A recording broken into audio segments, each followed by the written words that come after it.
Hello, this is Daniel Mart, and today I'm going to be doing another review. This time around, I'm going to be doing a review for the Hunchback of Notre Dame, the 1996 movie. Yeah, because there's like 5 different versions of this. The 1996 Disney version, and this is going to be a anniversary review. 20 years. It came out on June 21st, 1996, and it is currently, at the time I'm filming this, June 23rd, 2016. So, yeah, my nose got really itchy. Sorry about that. So, yeah, 20 years. Now let's review this. So, yeah, this movie stars the voice acting talent of Jason Alexander, Tom Hoke, um, Demi Moore, Tony J, Paul Candle, Charles Kimber, Kevin Kline, and Heidi Martin here. Okay, and Gary Trousdale, David Ogen Steyer, Frank Welker, and Mary Wicks. So yeah, before I begin though, 10-second spoiler warning as usual for those who have yet to actually watch this movie and haven't already. Stop the video, go check it out, and come back and watch the rest of this review. 10-second spoiler warning as usual, starting now. Oh my gosh. Sorry. Oh my gosh. Okay, so 10 seconds are up. For those that have yet to actually watch the movie and haven't already, please don't comment down below or be messaging me that I never gave you a fair warning, because as usual I did. So yeah, my nose looks weird. Interesting.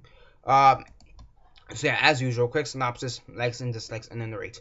So basically, you have Quasimodo. He's this deformed human being. He's Igor, I suppose. I guess that's what he is that the proper term, or is that just a name for another monster? He's the Hunchback of Notre Dame, and he's basically the bell ringer, and he basically wants to feel loved. He sees the Festival of Fools, and he wants to go there. So he asks his dad, his guardian, Judge Claude Frollo, if he could go. Claude Frollo, kind of it's like semi. He kind of wants to protect him, but at the same time, he doesn't really give a shit about him. Says, no, you can't go because people will attack you and they will try to kill you and shit. So Quasimodo, being the disobedient 20-year-old he is, because yeah, he's 20, maybe 21 at the oldest, but whatever. Being the disobedient 20 something year old he is, he decides to go to the Festival of Fools. People make fun of him, and he's basically branded a monster. Nobody likes him. You have Esmeralda, who's this gypsy girl. She tries to save him, try to protect him. At the same time making fun of Judge Frollo and giving him a giant fuck you. Like, how can you say that you're gonna protect us all when you want us all dead? All us gypsy people dead. You're being a hypocrite, right? So that was actually a pretty good scene. And Judge Frollo, after that, he basically becomes obsessed with Esmeralda. It's either marry me or die. It's basically, there's no way around it. Either marry me or die. So yeah.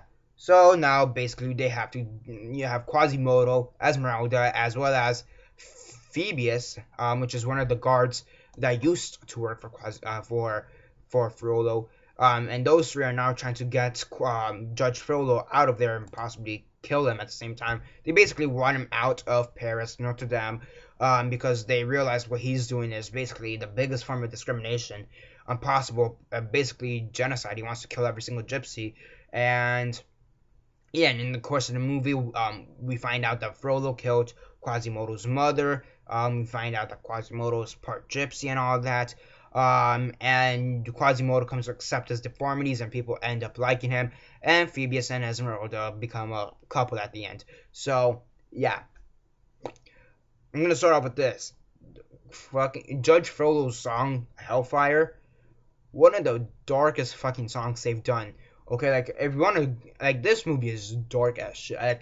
Like some people say Lion King is dark. Fuck that. Watch this. This is dark, okay? Like, this has to be one of the darkest films Disney has ever animated.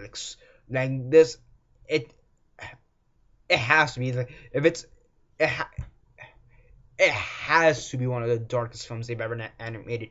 Okay, I mean, you have Judge Frollo, who is basically has all these rapey vibes. Like, he basically wants to straight up rape Esmeralda. He kills the innocent people. He is doing a genocide to begin with. Okay, he kills Quasimodo's family. He tortures. He basically mentally tortures Quasimodo. Like, this straight up has to be one of the darkest. Um,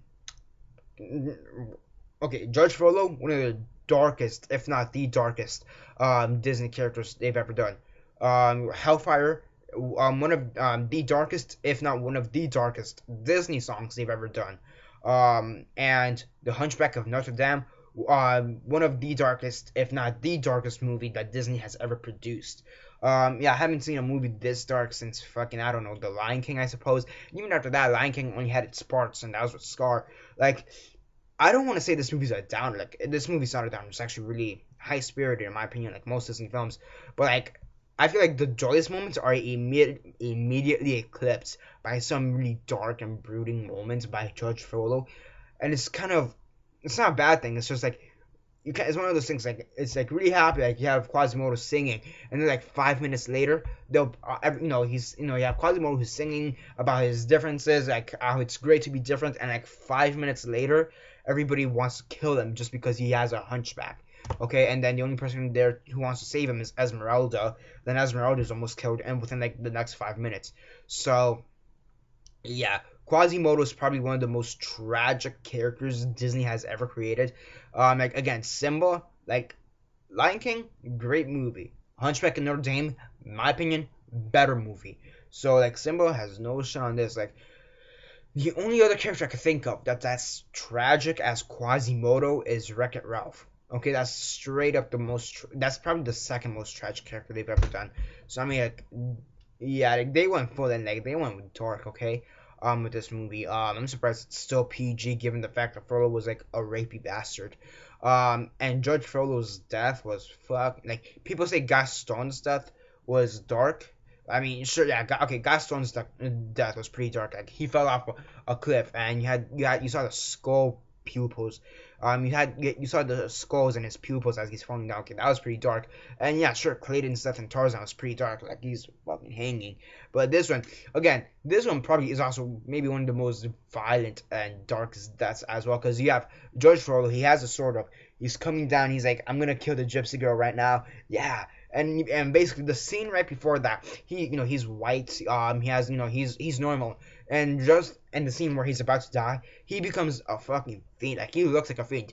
His hair and not his hair, yeah, his eyes and teeth are like glowing yellow. His skin is gray. His hair is whiter than it should be, and he looks like a fiend. So yeah, and the score for this, like, Hellfire, the actual tune for Hellfire is like sprinkled throughout most of this movie, which is really haunting in my opinion. Again, it's one of the most haunting, darkest songs Disney has ever produced. So overall, it's a great movie. It's a dark movie, and maybe my favorite. It's not. It may be one of my favorite Disney movies. How's about that? Top five for sure, in my opinion. It's top five for sure. Um, yeah. Um, I mean, could there be any improvements on this film? Uh, make the movie longer? I don't fucking know. Actually, I wouldn't mind if this movie was at least a bit longer. Like, I do feel like, because I mean, the music for this is just beautiful. Like, yeah, I mean, sure, no shit. The music in any Disney film is just beautiful for the most part. But I mean, here it's beautiful in that way that it's haunting. Again, Hellfire, haunting. Like, Hellfire, dark fire, it's turning me to sin. That is really dark. But then you have like Quasimodo's, I am actually, I don't remember it, but okay, maybe makes. That's the problem with, actually, there's a problem due to the fact that Hellfire is such an empowering song that is maybe the standout scene of this movie. The rest of the songs in this movie, just, you kind of forget about them. So yeah, I would say that's negative. Yeah, actually, that makes sense because I can't remember the lyrics to any other song in this movie. Yeah, I can't remember the name of any other song. Can't even remember the name. Fuck that.